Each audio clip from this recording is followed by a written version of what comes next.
Hi, எல்லோரும் எப்படி இருக்கீங்க? வாங்க, நான் பஞ்சு ஹைக்ரிவாஸ்லேருந்து இன்னைக்கு நேச்சுரல் நாளில் நவராத்திரி கலெக்ஷன் 5th டே 5ஆம் நாள் பார்க்கலாம். எல்லாமே green shade of green, different green இருக்குது, dark and light. First sari பார்க்கலாம். பாடி நல்ல பேல் க்ரீன் வித் செக்குடு இருக்குது. நல்ல டிஃப்ரெண்ட்டான பார்டர் அன்னம் அண்ட் மயில் இருக்குது. இதனுடைய ப்ரைஸ் பார்த்தீங்கன்னா 24,160. நல்ல பல்லும் டிஃப்ரெண்ட்டாக இருக்கும். ப்ளவுஸ் வந்து சேம் கலர் ப்ளவுஸ், இலை பச்சையில் அதில் thread work design, purple border, அதில் வந்து ஃப்ளவரோடு இருக்கும் அந்த மோட்டிவ்ஸு. இதனுடைய ப்ரைஸ் பார்த்தீங்கன்னா 43,470. இதனுடைய ப்ளவுஸ் பார்த்தீங்கன்னா பர்பிள் ப்ளவுஸ், தலைப்பில் வந்து எலிஃபென்ட் அண்ட் அன்னம் இருக்கும். ட்ரெடிஷ்னல் நல்ல டார்க் பாட்டில் க்ரீனில் அன்னம் அண்ட் சக்கம் இருக்குது.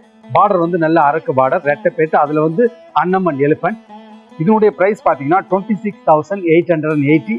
தலைப்பு வந்து அரக்கு, நல்ல ஒரு traditional different design and blouse வந்து வைர ஊசியோடு இருக்கும். கான்ட்ராஸ்ட் ஃப்ளோரசன்ட் வேல்தாரி பாடியில், அதில் வந்து பர்பிள் பார்டர், அந்த பார்டரில் வந்து குதிரை, எலிஃபென்ட், அன்னம் அதெல்லாம் இருக்கும். இதனுடைய விலை பார்த்தீங்கன்னா 11,940. வாங்க நம்ம நெக்ஸ்ட் நேச்சுரல் நாளில் சந்திக்கலாம்.